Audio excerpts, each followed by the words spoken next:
Assalamualaikum warahmatullahi wabarakatuh. Perkenalkan, saya Muhammad Iqbal, NPM 2019 4350 2701, dan ada teman saya yaitu Muhammad Zidani dengan NPM 2019 4350 2702.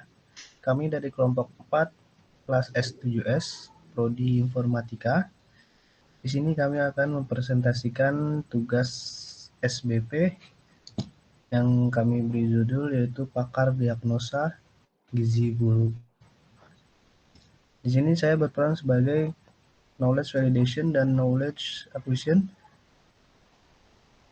Selanjutnya teman saya Muhammad Zidane yang berperan sebagai knowledge engineer. Untuk selanjutnya bisa dijelaskan oleh teman saya yaitu Muhammad Zidane sebagai knowledge engineer. Oke, terima kasih, Bal. Selanjutnya perkenalkan nama saya Muhammad Zidane. Sesuai tadi perkenalan, saya di sini berperan sebagai knowledge engineer. Jadi kita akan langsung mencoba untuk mendemonstrasikan apa itu sistem pakar diagnosa gizi buruk. Jadi alasan kenapa kita membuat sistem pakar untuk mengenai gangguan gizi buruk ini adalah karena kita melihat banyaknya masalah di masyarakat, terutama di Indonesia, yaitu banyaknya anak-anak yang mengalami gizi buruk. Nah, dari berangkat dari permasalahan ini, kita membuat sistem pakar yang mana sistem ini bisa ngebantu para orang tua atau ibu-ibu untuk mengetahui apakah anaknya tersebut mengalami gizi buruk atau tidak. Sekaligus kita akan memberikan solusi dari penyakitnya ini. Gitu. Oke, dari penjelasan singkat background permasalahan tersebut, kita langsung akan mencoba untuk uh, mencoba langsung program yang dibuatnya. Oke, jadi di sini saya punya 4 opsi di dalam aplikasinya, itu adalah proses diagnosa, terus di sini ada demo, terus di sini ada profil pengembang, sekaligus ada daftar penyakit. Nah, kalau untuk daftar penyakit di sini sebenarnya ada banyak penyakit yang termasuk oleh penyakit gizi buruk, tapi di sini saya hanya membagi menjadi 3 besar aja, yaitu pertama adalah penyakit kwashiorkor, terus kedua penyakit marasmus, dan yang ketiga adalah penyakit gabungannya, yaitu marasmis kwashiorkor. Nah, berangkat dari sini, sistem kita itu nanti akan mendeteksi berdasarkan ciri-ciri penyakit user, dan nanti akan mendeteksi user ini termasuk ke dalam penyakit apa, gitu. Nah, ini tanpa menunggu lama, kita akan coba langsung programnya ya. Nah, di sini saya akan mencoba menggunakan nama mungkin Iqbal. Terus selanjutnya jenis kelamin di sini saya masukkan laki-laki. Terus umur hanya untuk perumpamaan yaitu 21 tahun misalnya.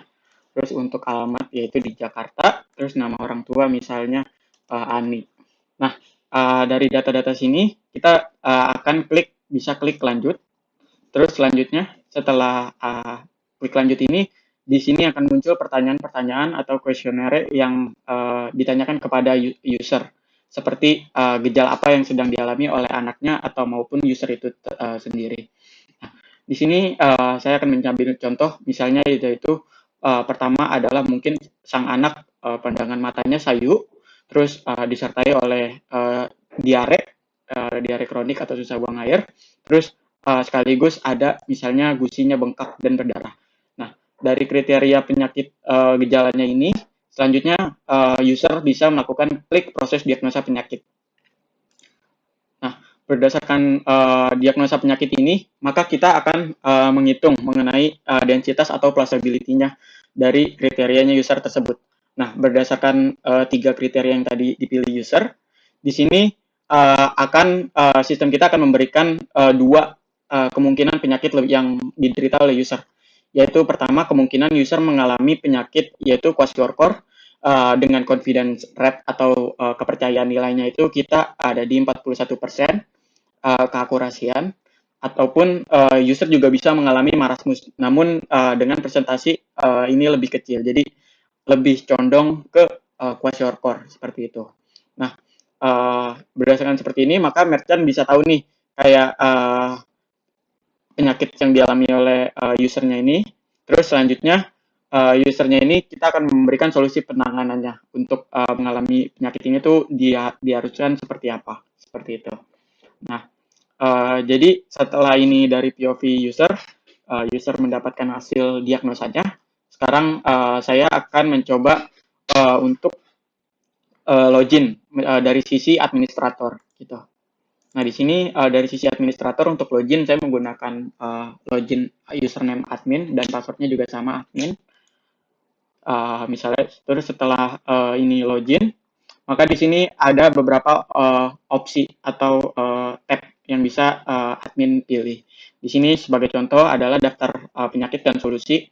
Jadi sesuai yang tadi disebutkan, di sini saya membuat 3 penyakit yang paling umum dialami oleh masyarakat. Terus kedua adalah data gejala. Jadi di sini yang tadi opsi-opsi gejala yang dialami oleh user. Terus di sini juga ada laporan gejalanya. Terus di sini juga ada history yang user yang udah pernah pakai. Di sini seperti yang tadi kita udah coba peragakan, yaitu si Iqbal. Di sini pada Iqbal pada tanggal 22 Desember 2022 pukul jam 10 malam, itu Iqbal kemungkinan mengalami penyakit kwashiorkor sebesar 41% dengan confidence rate-nya. Seperti itu. Terus untuk gimana kita menentukan logika atau algoritma menentukannya ini, yaitu di sini kita ada beberapa logikanya seperti itu. Nah, di sini kita pakai kode rule-nya. Ini mungkin opsi yang bisa secara manusiawinya yang bisa dilihat, ataupun secara presentasinya kita ada perhitungannya seperti ini dari confidence factor-nya. Jadi apabila merchant mengalami ini, maka dia ada 0,5%, 0,5% seperti itu. Gitu. Nah, jadi dari berangkat dari sistem pengetahuan ini, kita sudah berhasil membuat sistem pakar yang mana bisa membantu para orang tua atau ibu mengetahui gejala penyakit yang dialami oleh anaknya, apakah anaknya tersebut mengalami gizi buruk, sekaligus sistem ini akan memberikan solusi untuk membantu orang tua tersebut mengatasi masalah penyakit kepada anaknya tersebut. Oke, baik. Paling itu aja dari kelompok 4. Apabila ada pertanyaan, silakan untuk melakukan komen ya Pak, atau bisa juga untuk di grup kelas kita. Oke, sekian Pak dari kelompok 4. Wassalamualaikum warahmatullahi wabarakatuh.